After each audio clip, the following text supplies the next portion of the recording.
Well, hello. I'm here sitting in my window in my sitting room. And as I went to sit and press the record button, I started to think about a TV show that I watched, The Torkelsons. I don't know if you remember The Torkelsons. And there was a young girl in her room, had a window where she could sit at the window and look at the stars and talk. And I remember thinking I really wanted to have in my room. The windows were very high, and so that wasn't possible. But now I have my very own window seat. So that is something that was a desire of my heart that I ended up getting. And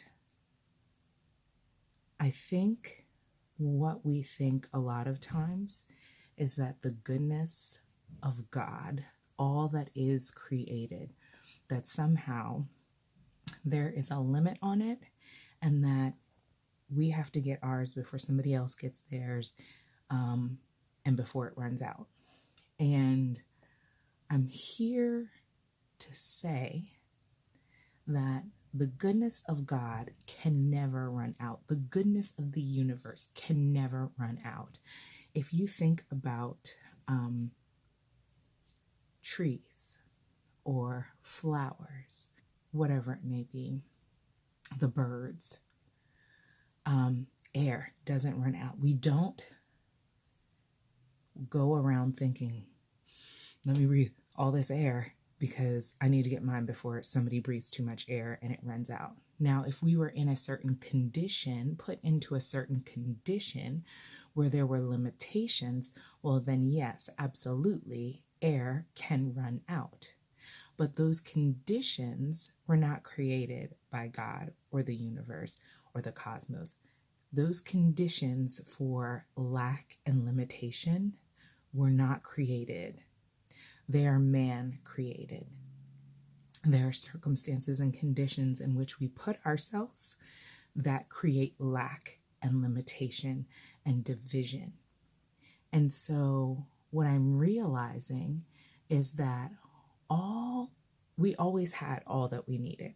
We have everything that we need. All of our needs are met. I know this to be true. And I believe that there are places where some people's needs aren't met. And it's not because God didn't create it that way. It is because humankind, in their desire for power, money, and privilege, have robbed other mankind of basic necessities. And so in order to right that wrong, or in order to, I don't want to say combat, but in order to set things right, there are things that need to be done. And I believe that we know what those things are and we know how to do those things. However, there are people who benefit from people having lack or limitation. And I think when we focus on those people, the people who desire for there to be lack, limitation, separation, immature competition, as Michael Beckwith says,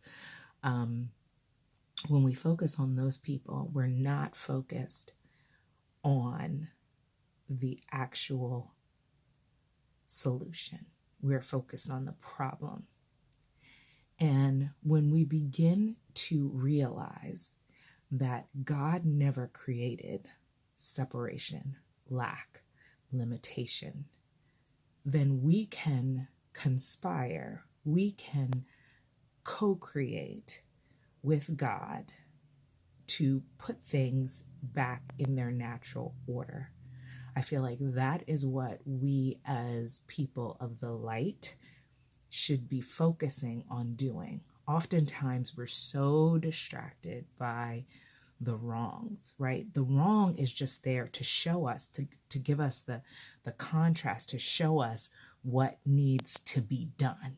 It's a catalyst for change. But oftentimes we get really, really distracted in the problem, and we don't see the problem for what it is. It is our motivation to find the answer, to find the solution, to find the key to creating the balance for what has been created to put things out of balance. So, what does that mean for us? Does that mean that we donate and we do good deeds? Yes. However, our mission is much more important than that. Disregard us doing things that are helpful. But there's a saying, if you give a man a fish, you can feed him for a day.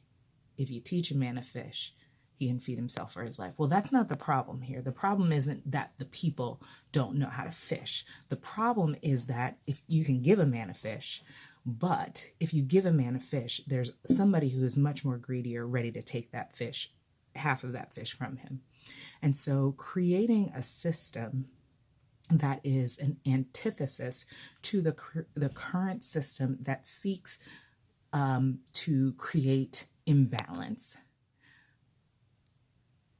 Our job is to create a system that is a counterbalance, that creates a new idea, a new way of being, a new paradigm that influences people, that this change is more sustainable. It durably solves the problem better than just this thing that we do that makes us feel good and makes us feel like we're doing something good.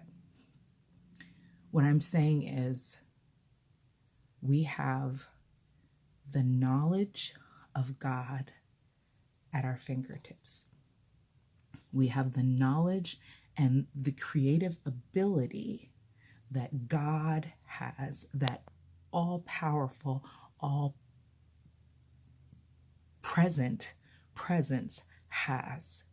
And sometimes we limit ourselves into this way of thinking that this is how we counterbalance the situation by doing our good. But there's always someone else who's wanting to do something different in order to keep us, chasing our tails, basically, trying to find ways to fix the problem that they're creating. However, I believe that we are called to create a new way of doing things, a new way of being. And when we work together with others who are like-minded, who want a fair and just and loving society where people don't have to justify how they show up in this world, that their rights as a human being for life, liberty, and the pursuit of happiness aren't diminished because of where they grew up, what their skin color is, who they love, who they worship, and their nation of origin. And so I believe that we are really being called at this time to know what we don't want and know what we do want, and create the thing that we want. And that takes dedication, it takes vision, but guess what? We have everything that we need. We have every possible thing that we need available to us and at our fingertips. All we have to do is believe and really want it, really want to make a change and make a difference. So those are the things that I'm contemplating today as I sit in my window seat. The idea that we have limitations is a situation that we've put ourselves in. We have no limitations. The fact that there is a lack in what and what we need, there is no lack. We have everything that we need. All our needs are met. That is a situation, that is a mindset that we've placed ourselves in. And once we unleash ourselves from that mindset, there is nothing that we can't do. Final thought.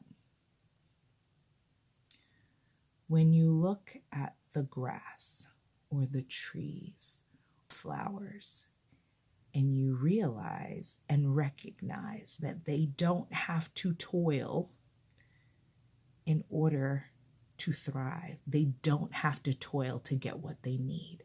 They just get to be. They have to know who they are.